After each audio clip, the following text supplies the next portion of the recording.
Dieu est en train de produire dans vos cœurs, dans vos vies, ces réunions qui se fait aujourd'hui ici. Vous savez, j'aime le dire, c'est pas l'endroit qui... Il y en a certains qui devraient dire, mais comment ça se fait que c'est là, dans un endroit où que les gens dansent, que les gens font la fête. Mais pour Dieu, Dieu ne regarde pas ça. Dieu, quand n'importe où là on peut être, eh bien, il peut changer l'atmosphère, il rentre dans un endroit où le monde peut être en décadence, eh bien, lui, quand il est là, ce lieu devient son lieu. Amen. Amen. Alors avant de vous lire un passage dans la parole de Dieu, je voudrais ce matin que ensemble nous puissions réaliser, je voudrais vous apporter un sujet, le message de la parole de Dieu. Je ne le rajoute pas, je ne serai pas mieux que mon frère Tonino, ni aujourd'hui Alfonso aussi, qui vient de rentrer de l'école biblique. On est tous pareils, on est tous porteurs de ce que Dieu nous a donné. Et le plus important, c'est comme il soit donné, qu'il soit fait de ma bouche à moi, ou ça fait de la bouche de Tonino, ça vient de Dieu. Amen. Toute la gloire lui revient à lui. La Bible nous dit que Dieu ne donne pas sa gloire à un homme.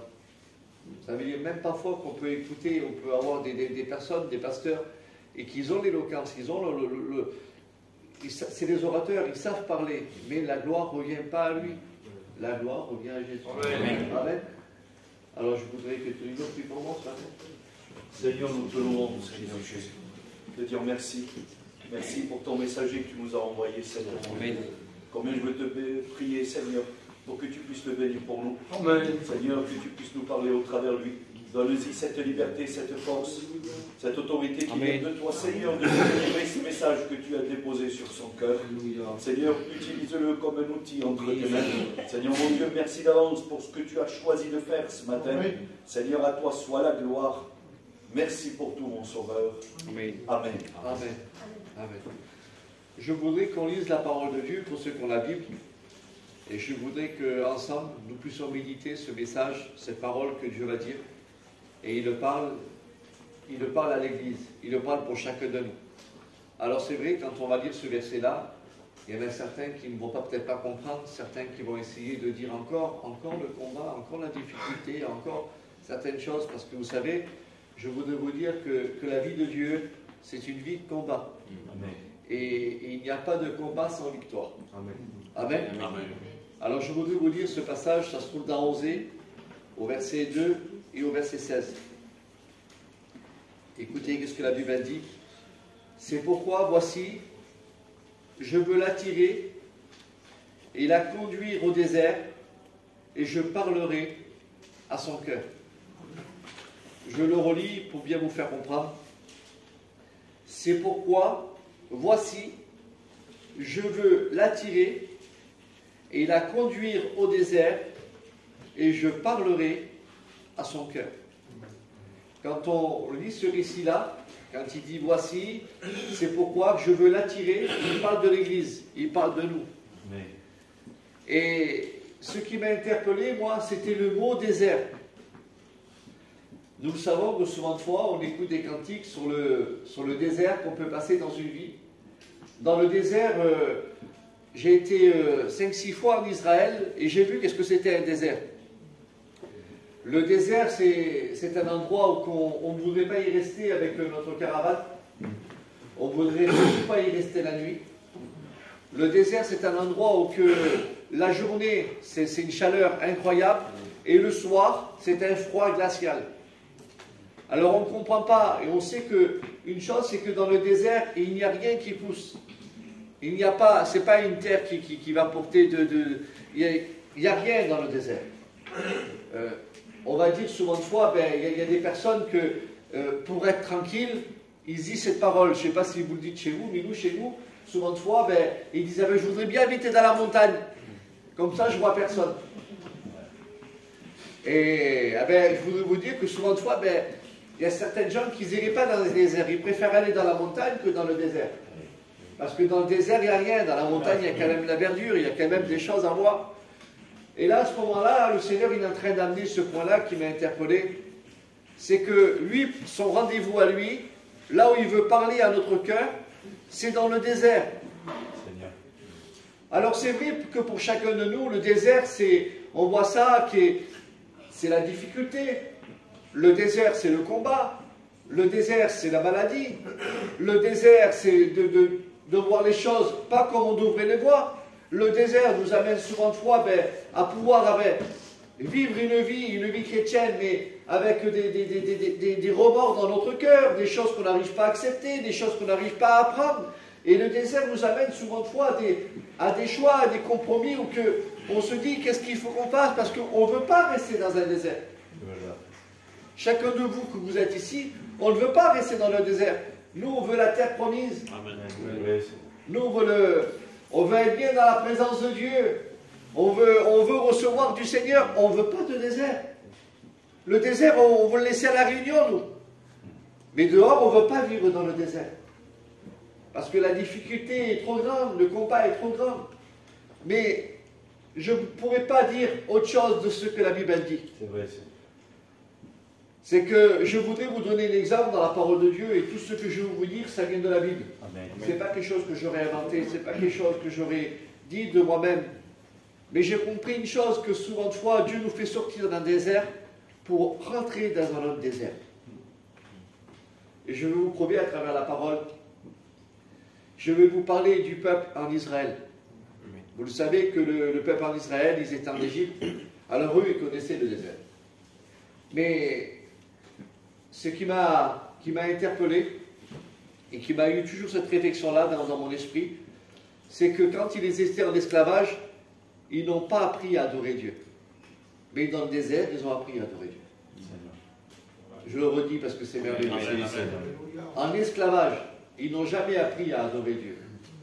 Mais quand ils ont rentré dans le désert, ils ont appris à adorer Dieu. Alors je voudrais vous lire ce passage. Ça se trouve dans Nombre au verset 10, au verset 17.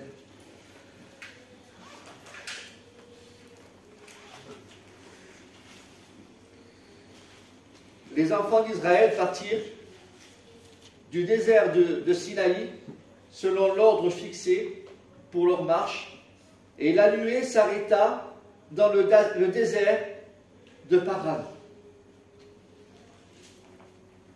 Alors quand on voit à ce moment-là, vous savez que le désert de Sinaï, c'est là où à ce moment-là que tout a commencé pour eux.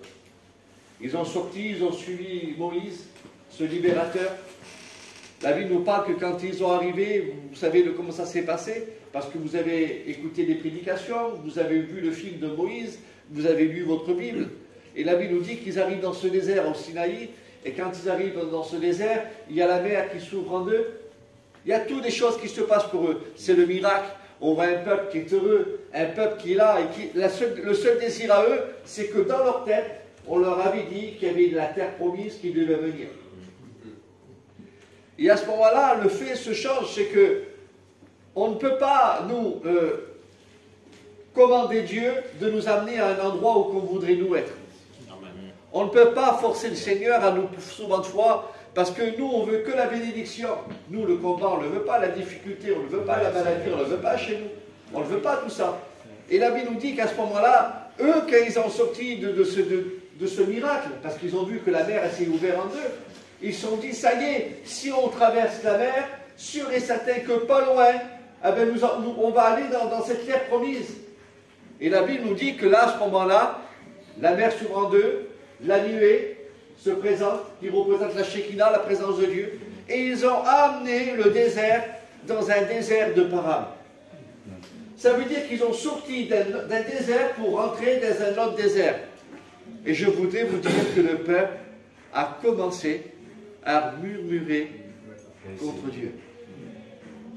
Vous savez, je voudrais vous dire, si où on accepte le désert et on se soumet à la volonté de Dieu, et Dieu nous fera grandir spirituellement, et Dieu nous fera des choses avec nous, et Dieu se servira de nous. Ou sinon, on se révoltera contre Dieu, et on deviendra comme le peuple en Israël, des gens frustrés parce qu'ils ne veulent pas accepter le désert.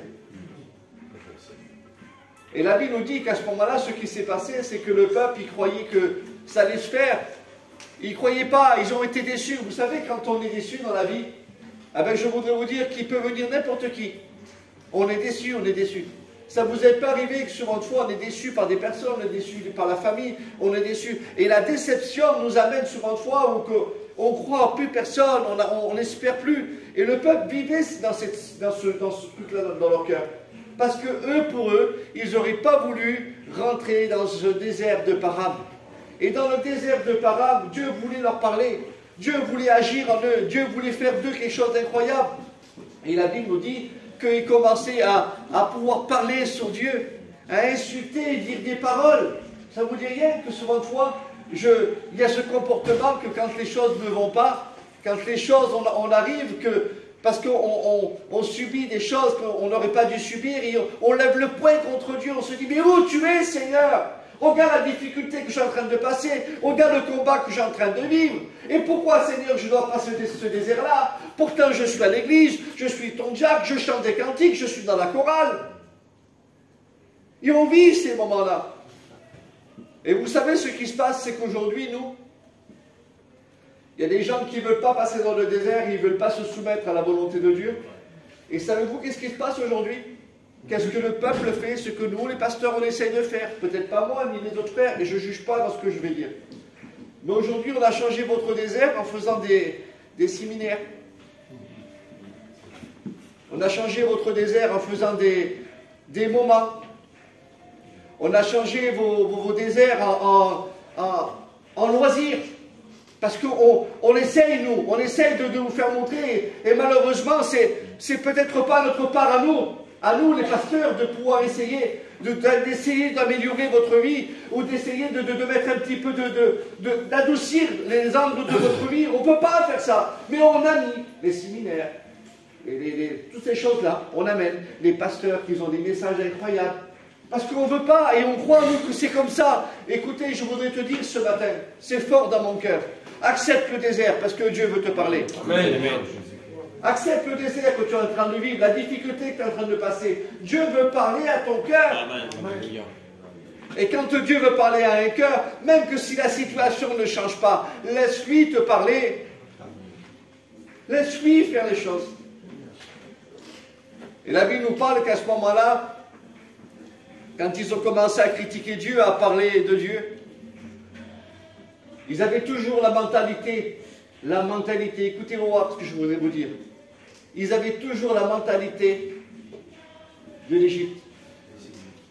Et vous savez, quand on ne veut pas traverser le désert, quand on ne veut pas traverser les combats, quand on ne veut pas traverser la vie de Dieu que Dieu nous demande à vivre, eh bien on a une mentalité égyptienne. Et savez-vous qu'est-ce que c'est la mentalité égyptienne? La mentalité égyptienne, c'est une mentalité de vivre comme on veut, de ne pas vivre avec des contraintes, pas être géré par des pasteurs, pas être géré par les églises. La mentalité égyptienne, elle nous fait pas faire des compromis avec le Seigneur et surtout pas placer une chaise dans l'église. La mentalité égyptienne nous amènera surtout pas à pouvoir travailler dans l'œuvre de Dieu. La mentalité égyptienne, c'est aimer que le monde, être un Égyptien et faire croire que dans l'église, nous sommes des enfants de Dieu. Mais on ne peut pas cacher à Dieu, nous sommes ce que nous sommes. Et on peut cacher au pasteur, on peut cacher à n'importe qui, mais à Dieu on ne peut pas cacher. Eux, ils ne voulaient pas, et ils ont resté 40 ans à tourner dans le désert. 40 ans en train de tourner dans le désert, frustrés parce qu'ils ne voulaient pas traverser ce désert-là. Ils ne voulaient pas vivre dans le désert. Eux, ils voulaient la terre promise. Et je voudrais vous donner un exemple dans la parole de Dieu. Que des hommes, dans la parole de Dieu, ont voulu vivre et traverser le désert parce qu'ils savaient que s'ils traversaient le désert, Dieu parlait à leur cœur. Je ne sais pas comment la parole de Dieu te parle ce matin, mais je te parle ouvertement et je parle de tout mon cœur. Je voudrais que Dieu te parle. Et si Dieu te parle, il ne te parlera pas dans un endroit où tu voudrais toi. L'endroit où que Jésus t'attend, c'est dans le désert. Et c'est là qu'il parlera à ton cœur. Écoutez, le jeune Daniel, vous connaissez l'histoire du jeune Daniel? La Bible nous dit qu'il n'a pas voulu prendre ce que le roi lui proposait. Il a préféré, lui, aujourd'hui, de rentrer dans un désert que Dieu lui confiait, au lieu de prendre un désert qu'un homme lui confiait. Amen. Et qu'un homme lui proposait. Alors il n'a pas pris l'aimé du roi, il n'a pas voulu, il a préféré de vivre un désert à lui, un désert que Dieu lui proposait, un désert qui était avec une volonté de Dieu, un désert où il marchait dans la sanctification, un désert où il plaisait à Dieu. Et pourtant il aurait bien mangé, et pourtant il aurait été avec ce roi, avec tout, il aurait tout vu. Et il accompagnait ses compagnons et son compagnon était avec lui. Il n'était pas tout seul. Parce que je voudrais vous dire, quand on vit la vie de Dieu, avec souvent de fois, on transmet aux autres et on influence les autres qui sont à côté de nous. Parce qu'on se dit que si lui la vit, ben nous aussi on est capable de la vivre. Et on se dit souvent de fois, si lui il est capable de faire quelque chose avec son foyer, mais mon foyer est capable de le faire. Vous comprenez? On n'est pas supérieur aux autres, nous. C'est pas parce qu'on s'occupe de vous, qu'on est des pasteurs, qu'on prêche l'évangile, qu'on est supérieur à vous. On est pareil, mais on veut vous transmettre ce que Dieu nous a mis. Amen. On veut vous dire aujourd'hui que nous sommes des personnes qui doivent influencer les autres. Mais influencer les autres, de dire aujourd'hui, ce qu'on veut, c'est influencer les autres et les amener au désert pour que Dieu leur parle. Amen.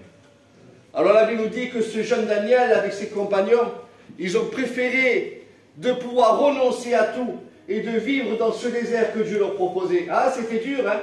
Je voudrais vous dire, c'était dur. Le combat était dur.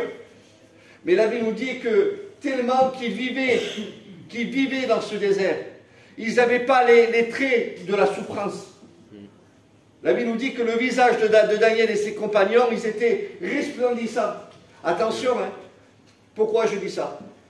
C'est parce qu'il y a des gens aujourd'hui, écoutez-moi, pas ici.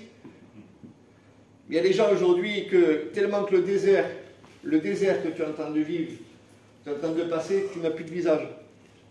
Tu vas attrister constamment. Parce que tu ne supportes pas la situation que tu vis. Et tu es triste. Ça ne vous arrive pas de voir des gens? Écoutez-moi, moi ça me touche toujours. Je vois des visages. Et que dans le visage, il n'a pas besoin de parler, on voit le visage, que la tristesse est là, que le désert est là.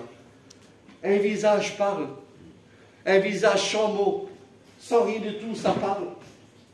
Il y a combien de temps aujourd'hui que tu ne resplendis pas la gloire de Dieu? Combien de temps aujourd'hui que tu ne resplendis pas l'évangile dans ton visage? Combien de temps aujourd'hui que tu ne respires pas ce véritable bonheur? Parce que tu n'acceptes pas. Écoute, si cet après-midi, ce matin, que tu vas accepter les conditions que Dieu te demande de vivre, aujourd'hui que tu vis chez toi, et que tu vas, je voudrais te dire que beaucoup de choses vont changer. Il va s'apparaître chez toi un sourire. Il va s'apparaître chez toi un regard. Parce que tu n'auras pas pris la nourriture de ce roi. La nourriture du roi, c'est le roi de ce monde. Il veut nous nourrir d'une nourriture qui n'est pas bonne. Et qui veut nous faire montrer que l'évangile est trop dur. Que l'évangile n'arrivera pas à la vivre. Que l'évangile, c'est pas toujours rester dans le désert. Écoutez-moi, moi, c'est la Bible qui le dit. Je ne peux pas aller contre la parole de Dieu. La Bible nous dit que Dieu veut parler dans notre cœur dans un désert. Alors il faut aller dans le désert pour que Dieu nous parle. Je veux y aller, moi. Amen. Vous voulez qu'on aille plus loin? Amen. Alors Daniel et ses compagnons, ils arrivent. Quand ils sont devant ce lion, la Bible nous parle qu'il est devant ces lions. Et quand il est devant ces lions, écoutez, c'est pour ça un homme qui veut vivre le désert, un homme qui est dans le désert, il n'a pas peur du combat. Il n'a pas peur de ce qu'il lui présente devant lui. Nous, on ne veut pas de combat, on veut que des victoires, mais on ne veut pas combattre. On n'a pas envie aujourd'hui que, par exemple, de porter, de pouvoir travailler, de pouvoir faire les choses et de pouvoir même témoigner. Il y a des gens qui ont peur de témoigner au milieu de leur famille. Quand ils voient ça, c'est des lions pour eux. Ils sont chrétiens qu'à l'église. Mais dehors, ils ne parlent pas de Jésus. Parce que quand ils voient leur famille, quand ils voient leurs amis, c'est des lions. Et ils ont peur. Mais lui, Daniel, il est capable d'affronter. En disant, j'ai pas peur. Ce que j'ai en train de vivre, le désert que j'ai en train de passer, je le témoigne même aux lions. Et ils fermeront.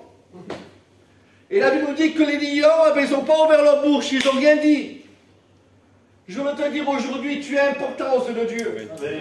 Le désert que tu dois vivre, le désert que tu dois passer. Eh bien aujourd'hui, il faut que tu transmets à ta famille, aux gens autour de toi, qui tu es et pour qui tu vis.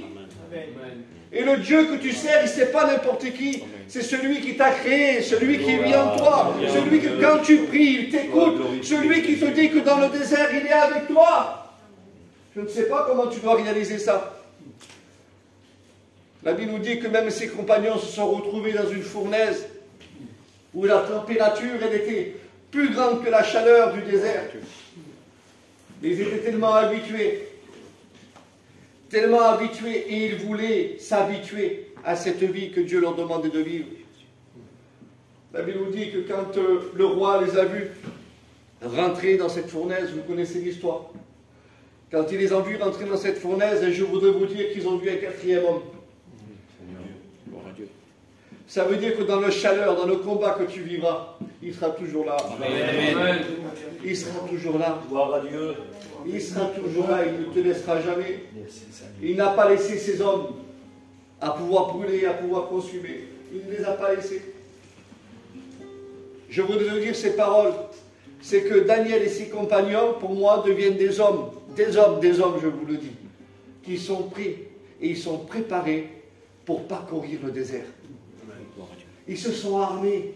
Ils n'ont pas essayé de pouvoir paraître. Ils se sont armés en disant, écoutez, je le dis parce que je le pense comme ça dans mon cœur. Quand ils étaient tous les quatre ensemble et qu'ils ont dû se voir, ils ont dû dire, il croit nous avoir, lui. Ce roi-là, il croit nous avoir, il croit nous séduire, il croit... Non, non. Et ils devaient parler, tous les deux devaient se consulter, tous les quatre. Et les autres se regardaient l'un à l'autre, et sûrement que Daniel, c'était le leader. Il faut toujours un leader. Parce qu'un leader, c'est toujours celui qui l'apporte, toujours celui-là. Et il devait regarder Daniel, et Daniel, on fait quoi alors?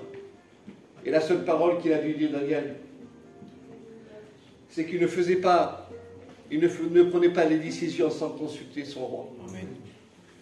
Il laissait toujours une fenêtre ouverte, direction de Jérusalem. Même que s'il savait que le combat était devant lui, même s'il savait que les choses à venir, ça allait être très très vite, très très dur pour lui et ses compagnons. Mais il regardait toujours la fenêtre ouverte, direction de Jérusalem, en sachant qu'il savait que c'était le seul qui était capable de donner. Amen. Et peut-être c'était une prière qu'il devait adresser. Quand il devait ouvrir la fenêtre, il devait regarder Jérusalem du loin. Il dit, Seigneur, regarde le roi, qu'est-ce qu'il est en train de nous dire. Regarde qu'est-ce qu'il est en train de nous proposer. Seigneur, comment il faut que j'agisse. Il y a ces garçons qui sont là, et ils comptent sur moi, Seigneur. Alors moi, je compte sur toi. Parce que moi, sans toi, je ne peux rien faire. Alors aide-moi. Quelle force que Dieu a lui donner. Seigneur. Quelle force que Dieu lui donner. Parce que quand on veut affronter un désert, si on le fait tout seul, on n'arrivera pas. On murmurera contre Dieu, on parlera contre Dieu, on n'agira pas. Mais si on a toujours les regards fixés sur lui, on sait que le désert, Amen. On va combattre et on sait que Dieu va nous en faire sortir. Amen. Amen. Je suis béni dans mon cœur. Amen. On les connaît encore un petit peu plus loin. Amen. Amen. Rappelez-vous de Jean-Baptiste.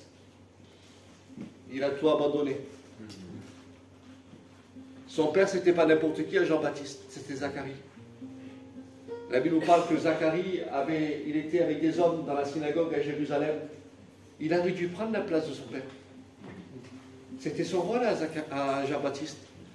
La Bible nous dit que Jean-Baptiste, il aurait dû normalement, comprenez-le, si moi je suis pasteur et que mon fils dans les années à venir il vient être pasteur, c'est logique. Tu dirais, John, ton petit, il faut qu'il soit avec toi. C'est normal. Et lui, il n'a pas voulu.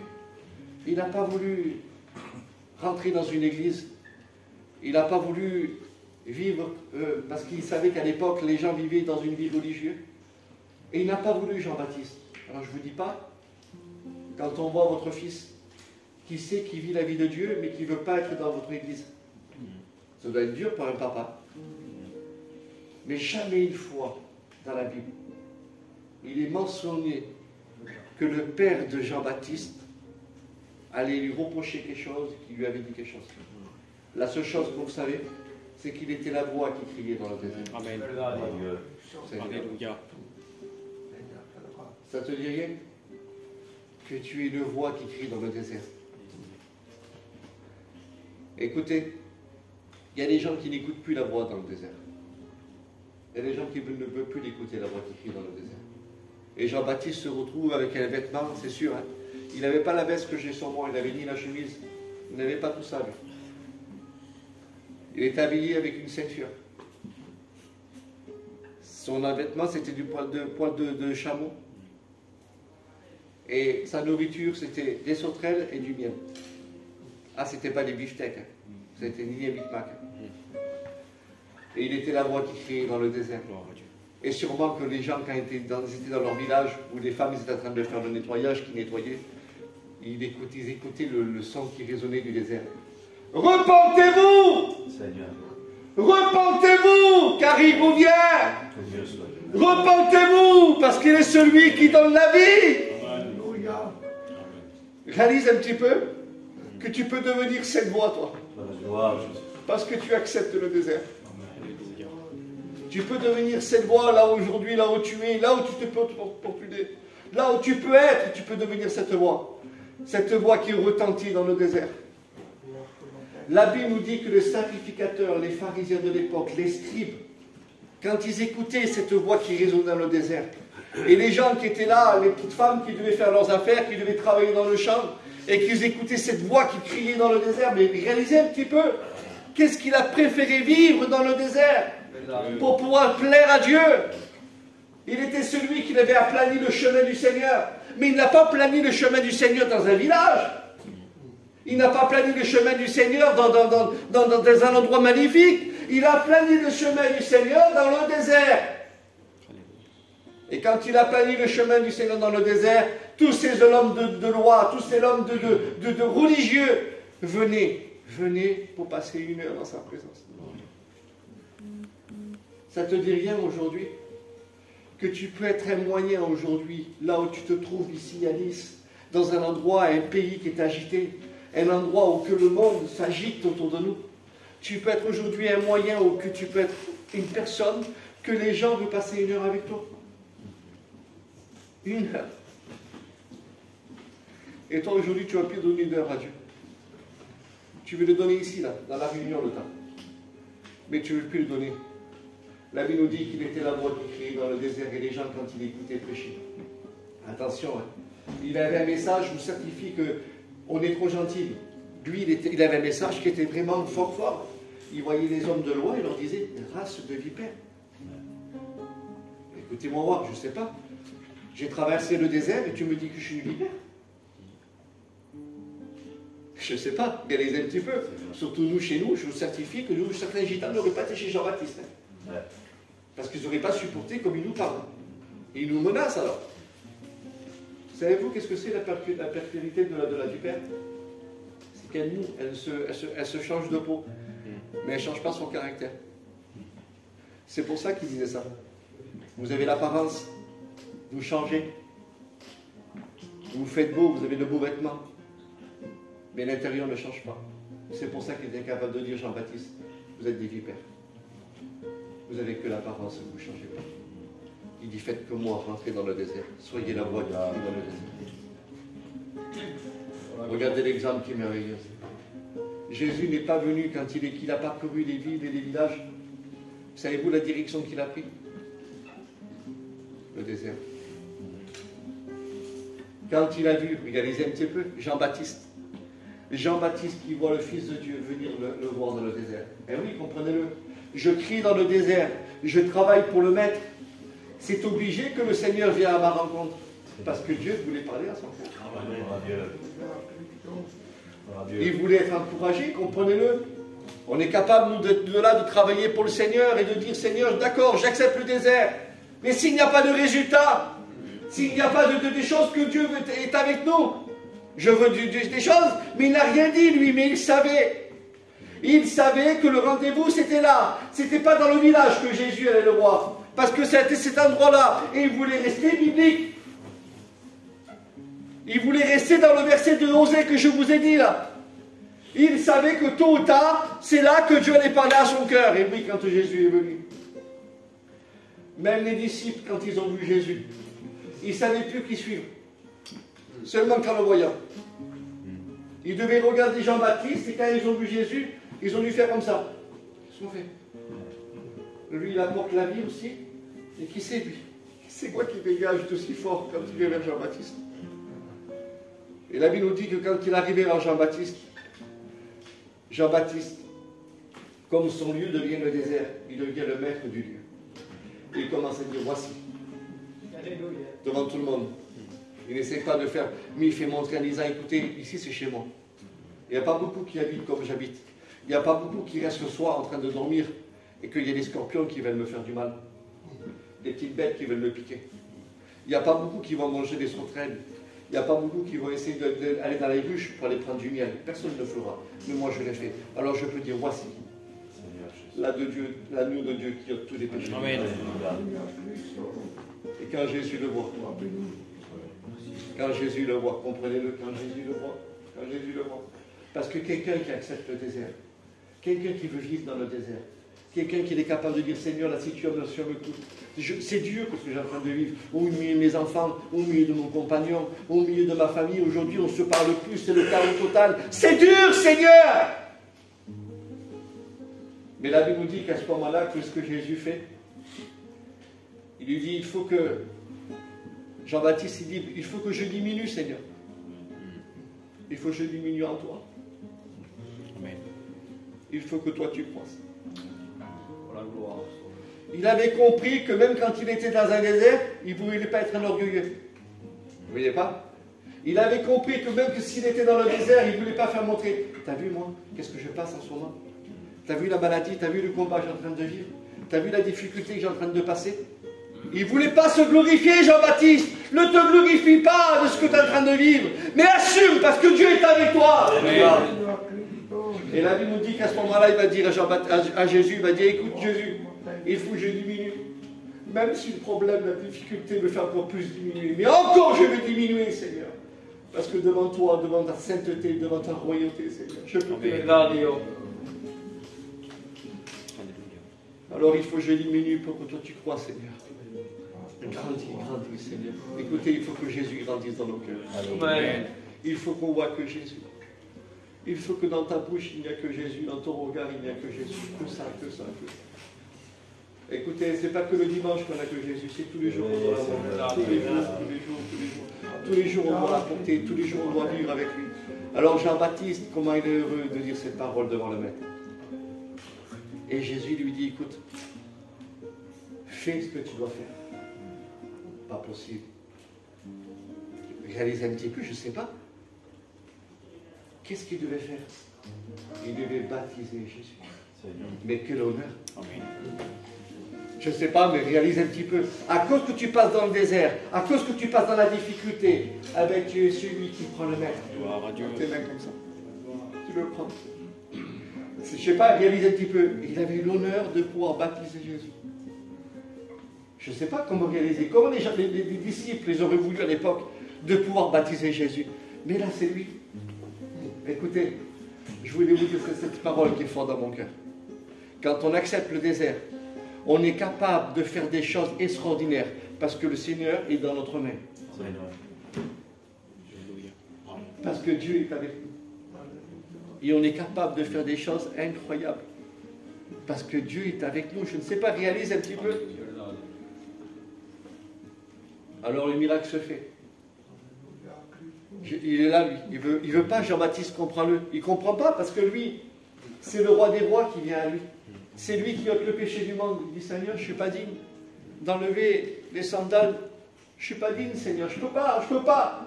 Et le Seigneur, il lui dit, écoute, fais-le. Fais-le. Ce qui a été écrit, fais-le. Et plus, il ne le dit pas, entre parenthèses, mais sûrement Jésus, dans son cœur, il a dû lui dire, fais-le. Parce que tu as tellement entendu dans le désert. Tu as tellement resté dans le désert. Tu as été tellement cette voix qui criait dans le désert que dans pas longtemps, on va te couper la tête. Mais fais-le. Il savait le Seigneur. Écoutez. Même qu'il était la voix qui criait dans le désert et juste après, il vient se faire couper la tête. Il est resté avec un témoignage incroyable. Parce qu'il s'est toujours soumis à la volonté de Dieu. Amen. Et je voudrais finir par Jésus. Je voudrais finir par lui, que quand lui est rentré dans le désert, il a été poussé par l'Esprit pour entrer dans le désert. Et quand il est rentré dans le désert, qu'est-ce qui s'est passé? Je le dis avec ce que j'ai marqué. C'est que quand Jésus il est rentré dans le désert, ça n'a pas été une formation pour lui. Mais il a passé les sentiments que nous passons dans le désert. La dureté, la chaleur. 1 mois et 10 jours. Sans manger, sans boire. Quand il est arrivé dans ce désert, le Seigneur, la Bible nous dit qu'il est devant celui, le prince du monde, le prince de ce monde, le diable, le prince des menteurs. Et quand il est devant le diable, savez-vous qu'est-ce qui se passe? C'est que la seule chose qu'il y a, c'est que c'est ça quand on sait qu'on doit vivre et qu'on veut vivre dans notre désert et qu'on doit participer à le désert que Dieu nous demande de vivre. Il y aura toujours le diable qui sera là et qui nous dira, tu n'arriveras pas, laisse tomber, laisse tomber. Vous savez combien de temps que le diable te dit, qui te fait tourner, n'avance pas dans les choses de Dieu, tu n'arriveras pas, tu ne grandiras pas, tu ne seras jamais pasteur, tu ne prêcheras jamais l'évangile, toi tu ne prieras jamais le Seigneur, tu n'arriveras pas, ça c'est le diable, c'est son rôle à lui. Il n'y a rien qui se passera chez toi, ta famille ne viendra jamais, ton fils ne viendra jamais à l'évangile. Ça, c'est les paroles du diable. Quand on veut rentrer dans le désert et qu'on veut vivre dans le désert, il y a toujours ces paroles-là que le diable nous amène. Mais tu n'arriveras pas à toi, c'est impossible. Tu ne vois pas que le monde s'offre à toi. Tu ne vois pas que tu es jeune et que le monde s'offre à toi et tu veux aujourd'hui vivre une vie de Dieu. Tu voudrais parler de Dieu, tu voudrais faire quelque chose pour Dieu. Oui, Dieu veut de toi. Reste dans le désert parce qu'il veut parler à ton cœur. Et la Bible nous dit qu'à ce moment-là, il est devant Jésus. Eh oui, le plus grand des menteurs, c'est lui. Il lui fait montrer, il veut transporter Jésus. Il le transporte, la Bible nous dit, il le transporte. Et quand il commence à transporter Jésus, il lui fait montrer tout le royaume du monde. Tout ce que le monde peut avoir aujourd'hui qui brille dans ce monde. Et quand il a commencé à faire montrer à Jésus, il a commencé à lui dire cette parole. Il lui a dit, si tu te prosternes et tu m'adores, je te donne tout. Le plus gros mytho, c'est le diable. Écoutez-moi voir, je le dis. Le plus gros mytho qu'il peut avoir, c'est le diable. Le diable ne donne rien. C'est Dieu qui donne. La Bible nous dit que l'or et l'argent lui appartiennent. Et tout ce qu'il peut avoir aujourd'hui, c'est à lui. C'est à lui. Et aujourd'hui, savez-vous que combien de personnes qui se font rouler par le diable? Tu comprends, mon frère, si je suis chrétien, je ne peux pas, il faut que j'aille faire quelque chose là-bas. Il faut que j'aille chez le paillou là-bas. Il faut que j'aille chez le gadjo là-bas. Et quand je vais vers lui, je sais comment faire pour ramasser des sous. C'est pas vrai, c'est le diable qui te roule. Parce que le diable te fait croire que c'est lui qui tient tout dans ses mains. Je veux te dire que c'est Jésus qui tient tout dans ses mains. Si demain tu as besoin, Dieu ne te baissera pas. Dieu ne t'abandonnera pas, Dieu ne te délaissera pas. Ça veut dire qu'il n'y a pas d'excuse aujourd'hui pour que tu puisses vivre ton désert. Il n'y a pas d'excuse que tu peux dire aujourd'hui. Hey John, c'est un peu trop dur pour moi. Hey, comprends-le, j'ai ma famille, il faut que je fasse ceci, il faut que je fasse cela. Écoute, fais-lui confiance. Il nourrit les oiseaux du ciel. Tu pousses quel oiseau, tu es son enfant. Amen. Alors il est là, il veut proposer à Jésus. Proposer, c'est qu'il n'a rien proposé. Le plus gros mytho, le plus gros menteur, c'est bien lui, je le dis, je me répète dans mes mots ce matin. Mais c'est pour te faire montrer ce matin, arrête de te faire rouler par lui. Arrête de faire croire qu'aujourd'hui tu es toujours attaqué par le diable. Arrête de dire que c'est lui qui te fait ci. Arrête de... Souvent de fois, écoutez, il y a une histoire, je ne sais pas ce qu'on vous l'a dit déjà, votre pasteur il vous l'a déjà parlé. Il y a une histoire d'un homme qui est sur un trottoir et il pleure et il pleure. Il se fait comme ça, il pleure. Et un autre homme il lui dit, pourquoi tu pleures? Il dit, parce que c'est le diable. C'est le diable qui m'attaque toujours, c'est le diable qui m'attaque toujours, c'est le diable qui me fait ceci, qui me fait cela. Il dit d'accord, et cet homme lui répond, il dit pourquoi c'est toujours le diable alors qu'il vient t'embêter? Dans un sens où on croit toujours que c'est le diable qui nous fait des problèmes, qui nous fait des difficultés. Écoutez, je veux te dire cette parole, si tu commences à rentrer dans ton désert et que tu sais qu'à ce moment-là, le diable viendra te tenter parce que t'empêcher de vivre quelque chose de fort avec Dieu, écoute, c'est pas le diable, c'est Dieu qui t'attire. Arrête de mélanger les deux choses à la fois. Arrête de faire comprendre aujourd'hui, de faire des compromis. Arrête. Et la Bible nous dit qu'à ce moment-là, Jésus est là. Il combat, il lui fait montrer au diable qu'il est rien. Il lui fait montrer au diable, écoute, tu ne m'empêcheras pas de vivre mon désert. Tu ne m'empêcheras pas de faire ce que tu veux. Tu pourras dire ce que tu veux. Oui, mais Seigneur, tu peux transformer cette pierre en pain si tu le veux. Et le Seigneur, il lui fait montrer que tu ne t'attendras pas à ton Dieu. Alléluia. Tu Il voulait lui faire montrer, tu ne me contrôleras pas, tu n'essaieras pas de jouer avec moi. Parce que le diable, il est très fort pour nous faire montrer des choses, nous faire croire qu'on est capable de faire des choses. Mais ne faisons pas les choses sans lui. Amen. C'est lui qui fait tout. C'est lui qui arrange tout. Alors le désert, pour Jésus, devient pour lui une force. Une force parce qu'il n'a pas succombé à la séduction. Et quand on n'est pas succombé à la séduction dans le désert, nous pouvons traverser notre désert. Et quand nous pouvons traverser notre désert, ben si je peux vous le dire que dans notre désert que Dieu nous demande de vivre, ce désert qui est pour nous, pour notre foyer, le désert pour nous, pour notre ministère, le désert pour nous, pour nos enfants, le désert qu'on peut se passer dans la maladie. Je sais une chose, je veux être dans ce désert. Mais pourquoi, John? Parce que Dieu a promis qu'il va parler à mon cœur. Alors je m'attends à ça. J'ai compris ce matin à travers la parole de Dieu que je voudrais être un Daniel, pas me soumettre à ce que le monde m'offre. Je voudrais être un Jean-Baptiste, parce que Jean-Baptiste, il a été la voix qui crie dans le désert, Seigneur. Et je voudrais être Jésus, comme Jésus. De lui faire comprendre qu'on a des valeurs qui sont sur nous. Et qu'on ne se fait pas rouler par n'importe qui. Si nous sommes ici aujourd'hui, le peu de nombre de personnes qu'on est, si nous voulons aujourd'hui produire un réveil immense, je le dis, dans nos églises, au milieu de Nice, avec que les gens ne voient pas des gens qui vont seulement aux réunions et qui suivent Tonino, non, non. Que les gens y voient, ah, celui-ci, il a traversé un désert, mais ça se voit que Dieu est avec lui. Amen. Je préfère que les gens te voient et qu'ils voient en toi, ma soeur, tu traverses un désert, mais Dieu est avec toi. Et Dieu a parlé à ton cœur. Écoutez, aujourd'hui, accepte ton désert. La terre promise, c'est pour bientôt. Il va venir nous chercher. Le retour est imminent. C'est pour bientôt. Jésus va venir nous chercher. Mais passe ton désert. Amen. Amen. Vous voulez qu'on coupe nos offrandes, s'il vous plaît? Pour la gloire de Dieu. Pour la gloire de Dieu. Pour la gloire de Dieu. Si Jésus. Nous ton nom, mon sauveur. Amen. Pour la gloire, Jésus. Bénis ton nom, Jésus.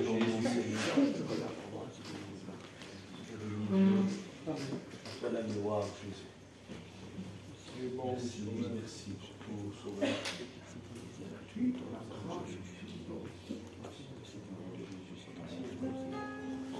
Amen. Pour la gloire, Seigneur. Je voudrais que ce soit personnel ce matin. Je l'ai bien dit, hein.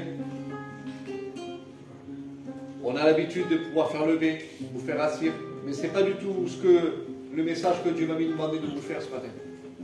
La seule chose que je voudrais te parler, c'est que Dieu t'attend. Dieu veut parler à ton cœur. Alors le désert que tu es en train de passer, tu dis je ne voudrais plus le vivre. Parce que c'est impossible que dans le désert je suis en train de passer, que Dieu peut me parler. La difficulté est grande. Je ne peux pas, c'est impossible que ce que tu dis, pasteur. Mais je voulais te dire cette parole. Même si autour de toi, tout s'écroule, affronte ton désert. Amen. Affronte ton désert parce que lui, il t'attend. Et il t'attend, mais il va parler à ton cœur et il va te donner la solution à ce que tu es en train de passer, à ce que tu es en train de vivre. Écoute, tu as été peut-être docteur et on t'a dit des paroles que tu n'aurais pas voulu écouter. Et ça t'est rentré dans un désert et des milliers de pensées sont rentrées dans ta tête. Et tu as vu ta famille, tu as vu ton enterrement, tu as vu plein de choses. Parce que les choses sont mélangées dans ta tête. Mais je veux te dire que le Seigneur ne veut pas s'arrêter avec toi. Dieu veut parler à ton cœur. Tu as des problèmes familiales, Dieu va les arranger. Tu as des problèmes dans ce désert aujourd'hui que tu n'arrives plus financièrement. Et tu te dis comment je vais faire pour payer mes dettes. Comment je vais faire pour payer ceci, payer cela. Écoute, je veux te dire cette parole. Dieu va t'aider. Dieu va t'aider. Le plus important pour cette femme, elle perd son mari. Rappelez-vous de cet exemple. Elle perd son mari. Mais elle avait quoi à la maison? Il lui restait un peu d'huile. Un peu d'huile pour traverser le désert. Alors ce matin, je te dis seulement cette parole-là. Prie le Seigneur, lui dire Seigneur, j'accepte ton désert. Et tu verras, écoute, je te le dis, tu verras comment tu vivras l'évangile. Tu deviendras la voix qui criera dans le désert. Tu deviendras la personne qui aujourd'hui sera affichée de dire oui Seigneur, j'accepte aujourd'hui qu'on me fait du tort. J'accepte des choses que on n'aurait pas acceptées. Je l'accepte Seigneur. Parce que je sais que derrière ça, tu vas parler à mon cœur. Amen. Et tu vas me donner la solution. Et tu vas me trouver la solution de comment m'en sortir Seigneur. Alors Seigneur, que je sorte d'un désert pour rentrer dans un autre désert, le plus important c'est que tu es avec moi et que tu parles à mon cœur. Amen. Alphonse, tu pries le Seigneur. Bénis ton nom, Jésus. Je te dis merci. Merci parce que mon Christ, ce matin tu as parlé à ma vie. Amen. Tu as parlé à mon cœur, mon Christ. Sauveur. Merci parce que mon Jésus, ce matin tu nous as donné ce rendez-vous. Merci parce que mon Sauveur, tu avais tout prévu. Alléluia. Ce matin, mon Jésus, tu as parlé comme ça, mon Sauveur. À combien, Jésus, je réalise encore, Sauveur, avec la réalité de ta parole, mon Christ. À combien, mon Jésus, bien souvent, nous voulons éviter ces déserts. Nous voulons, Seigneur Jésus, passer outre de ces déserts, mon Sauveur.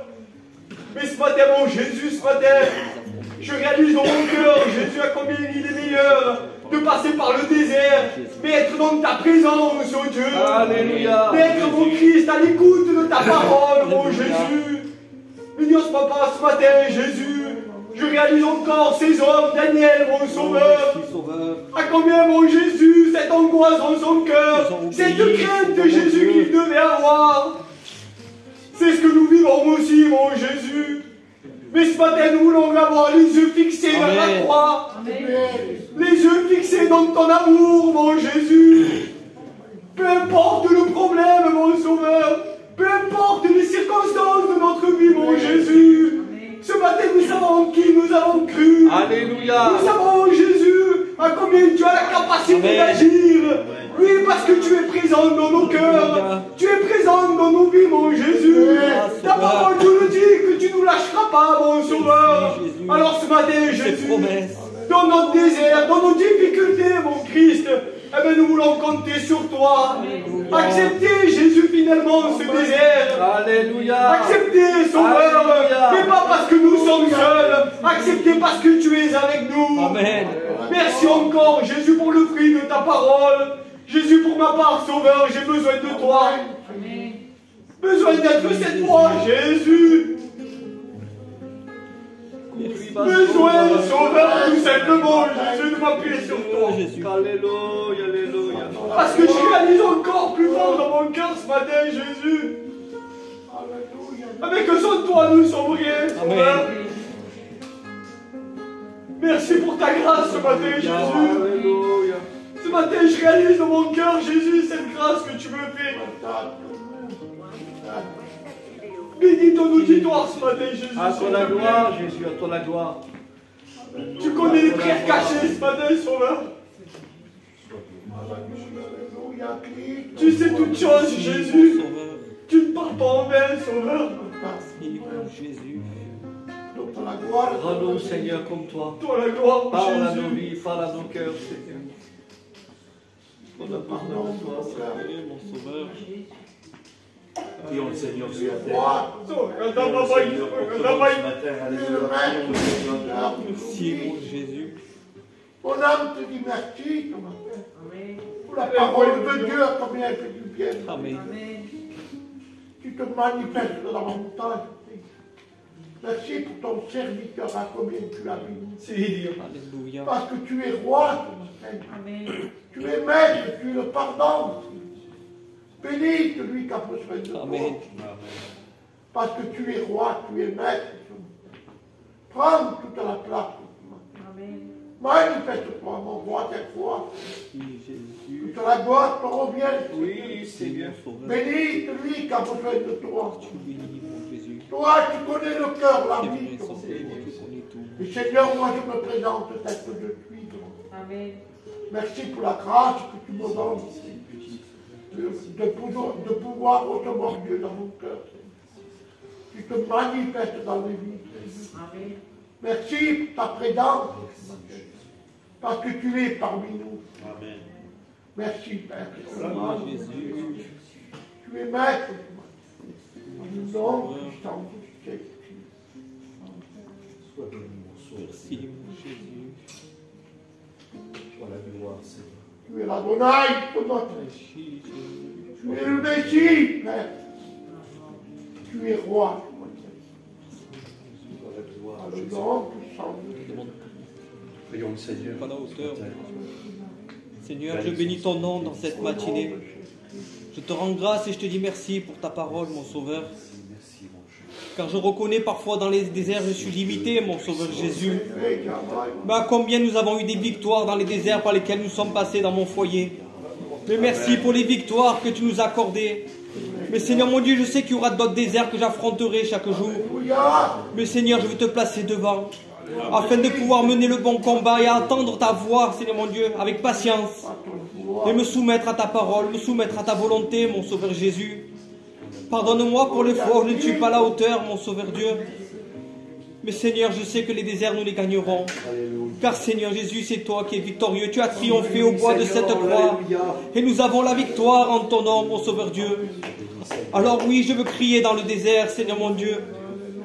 Et apporter, Seigneur mon Dieu, au travers de mes témoignages, Seigneur mon Dieu, des cantiques, de pouvoir les propager autour de moi, Seigneur mon Dieu, afin de pouvoir attirer les âmes à toi, Seigneur Jésus. Car je reconnais, Seigneur mon Dieu, que je ne suis rien.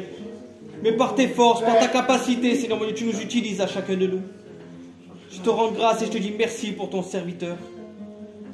Tu vois les problèmes de santé par lesquels il passe, mon Sauveur Jésus. Que tu puisses, Seigneur mon Dieu, consumer la maladie, mon Sauveur Jésus. Que tu le guérisses en ton temps, parce que tu vois le désert par lequel il passe, mon Sauveur Jésus. Mais tu vois qu'il apporte ton conseil, Seigneur mon Dieu, il s'efforce chaque jour. Alors accompagne-le chaque jour, mon Sauveur Dieu, à lui, à sa compagne et son foyer. Amen. Bénis, mon Jésus. Accompagne chaque jour Sois béni, les Seigneur. déserts de chacun. On va continuer à prier le Seigneur. Et puis on pourrait se poser quelques questions ce matin. Est-ce que un désert est fait pour un homme de Dieu? Oui. Amen. Est-ce qu'un désert, nous pouvons en sortir victorieux? Alléluia. Alléluia. Oui. Et puis quand on dit ce mot désert, chacun pense à ce qu'il vit. Chacun a son désert. Et puis, frères et sœurs et amis, je me sens obligé de le dire ce matin. Aujourd'hui, on est conscient, grâce à la parole de Dieu, qu'il y a le désert de Dieu et le désert des hommes. Le fils prodigue est rentré dans un désert à cause de sa désobéissance, pas parce que Dieu l'a attiré dans ce désert-là. Donc, il y avait de quoi parler, de quoi dire. Je ne comprends pas, Seigneur, pourquoi? Qu'est-ce que je vais en tirer? Le Seigneur, s'il lui aurait répondu, lui aurait dit, mais c'est toi qui es rentré dans ce désert-là. Je ne t'y ai pas envoyé. Alors moi, ce matin, je prends conscience de quelque chose. Qu'un désert où moi je vais peut me tuer. Mais un désert où Dieu m'emmène, je peux y ressortir plus fort. Amen.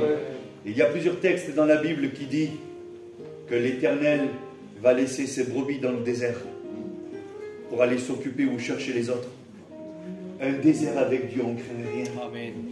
Un désert avec Dieu, c'est une victoire d'office. Un désert avec Dieu, c'est une bénédiction. C'est des mots qui sont contradictoires peut-être ce matin.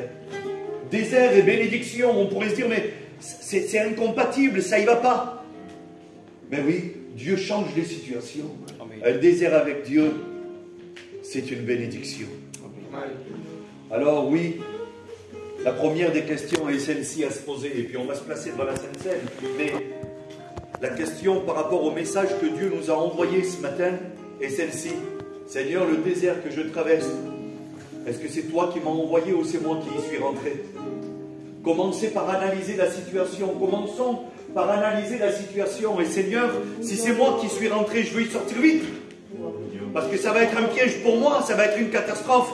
Mais par contre, si c'est toi qui m'y emmènes, Seigneur, je veux y rester. Que Dieu soit béni. Alléluia. Je vais appeler Loïc. Hein? El Gino, ils vont